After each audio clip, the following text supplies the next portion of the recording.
Hi everyone, my name's Carrie and I'm back to talk to you a little bit more about leave no trace ethics and how you can be a great stewardship for wildlife right here at our home in Colorado. So another really important element to leaving no trace and making sure that you have a good impact on wildlife is to make sure that you respect wildlife when you're out in wild places here in Colorado. This means giving wildlife a good amount of space and observing but not interacting. Here at the Grizzly Grill, for example, you may encounter wildlife such as ground squirrels, magpies, or other animals. One of the best things that you can do to help preserve wildlife and to keep them wild is to make sure that you keep your distance. Never try to feed or interact with an animal, as this causes them to become dependent on humans for food and sometimes lose their natural behaviors. Birds, mammals, and other wildlife can often react unpredictably or even defensively if they're startled or if someone attempts to interact with them just to protect themselves and their homes. So it's always a good idea to give them space and make sure that you are allowing for them to have enough room to express those natural behaviors. Another really important thing you can do is making sure you're picking up scraps that you might see left along the trail and making sure that you're not leaving any traces of food if you're ever out in wild places.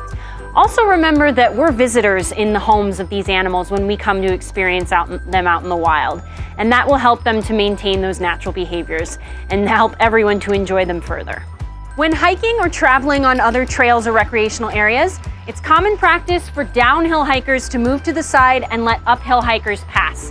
That way you ensure the best possible usage of the trail. Another really great way that you can be considerate to other hikers and people experiencing trails is to make sure you're minimizing your noise impact. A great way to do this is that if you choose to experience music while you're out in wild places is by using headphones instead of loudspeakers. That way you make sure that you can still enjoy your experience in nature, but provide others with the opportunity to enjoy it in a way that they choose to as well. If you're traveling in large groups, you can make sure to keep your volume to a minimum so as not to disturb other hikers or people who may be out enjoying the wild places.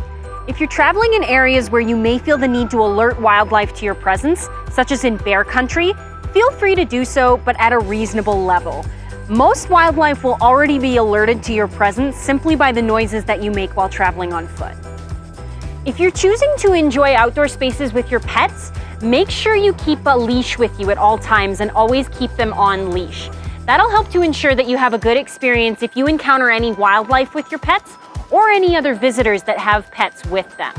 You may be confident in your pet's ability and their behavior while they're off leash, but you can never predict the behavior of wildlife or other visitors that may have pets if you come across them off leash. So that'll just help to ensure that everyone has a good experience. In our video today, we covered being respectful of other visitors while you're out enjoying the outdoors, and always making sure to be respectful of wildlife. And remember, if you want to have up-close and personal experiences with animals, you can always come and visit us here at Cheyenne Mountain Zoo.